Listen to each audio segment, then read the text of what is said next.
Je voulais prendre cette image-là en prenant deux femmes.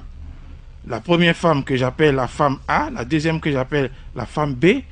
Eh bien, ces deux femmes-là ont des enfants. Et la première femme a l'habitude de dire chaque jour à ses enfants, faites la cuisine. La deuxième femme a l'habitude chaque jour de dire à ses enfants, accompagnez-moi au marché. Les enfants l'accompagnent au marché. Elle achète devant les enfants les ingrédients pour faire par exemple la sauce graine, pour faire par exemple la sauce gombo. Elle apprend aux enfants comment choisir les bons produits. Elle revient à la maison, elle fait asseoir ses enfants autour d'elle et elle se met à faire la cuisine. Ainsi de suite. Je vous pose une question. Des deux groupes d'enfants, lesquels arriveront un jour à faire la cuisine? Vous me direz certainement, ce sont les enfants de la femme B, parce qu'elle se donne en exemple, parce qu'elle enseigne des voies, elle enseigne à faire la cuisine dans la pratique. Eh bien, gardez vraiment cet exemple-là en tête. Si vous gardez cet exemple en tête, vous comprendrez quelle est la différence entre la loi et la grâce. Vous comprendrez quelle est la différence entre la loi et l'évangile. La loi, c'est la première femme. Elle a des exigences, mais elle ne donne pas de modèle. La deuxième femme, c'est l'évangile de Christ. Christ donne sa vie en exemple. Voyez-vous?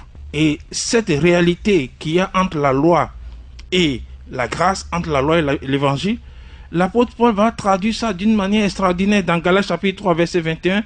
Il dit, s'il eût été donné une loi qui puisse procurer la vie, la justice viendrait réellement de la loi. Voyez-vous, la loi ne porte pas en elle de modèle, alors que l'évangile de Christ porte des modèles.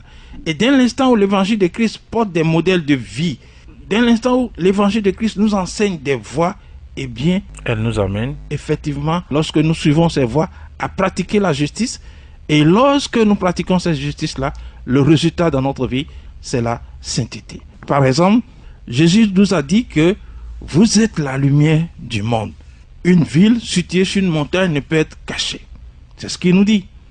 Mais en même temps, il ajoute en disant, je suis la lumière du monde. Celui qui me suit ne marchera pas dans les ténèbres. Alors, c'est une voie qui est devant nous. Nous sommes lumière parce que Dieu le dit ainsi. Mais dans la pratique, pour que nous puissions refléter cette lumière, nous puissions faire voir cette lumière-là, nous devons apprendre de Christ.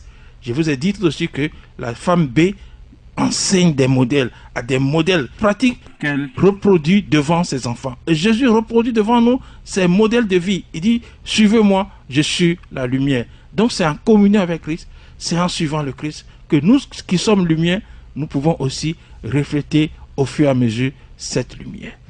Ça c'est un exemple. Je voulais vous donner un deuxième exemple.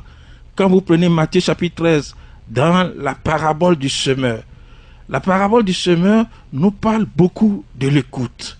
Jésus ne se contente pas de nous dire écoutez, écoutez la parole, mais il nous enseigne à écouter en nous disant lorsque vous êtes enseigné, votre premier souci c'est de garder la parole. Parce que l'ennemi guette pour vous enlever la parole de votre cœur. Donc il nous enseigne de tout faire pour garder la parole. Ensuite, après avoir gardé la parole, il nous dit de placer foi en cette parole. Et après avoir placé la foi en cette parole, il nous dit, nous la comprenons et nous pouvons porter du fruit. Là encore, c'est une voie, c'est un processus, c'est un chemin que Jésus nous enseigne.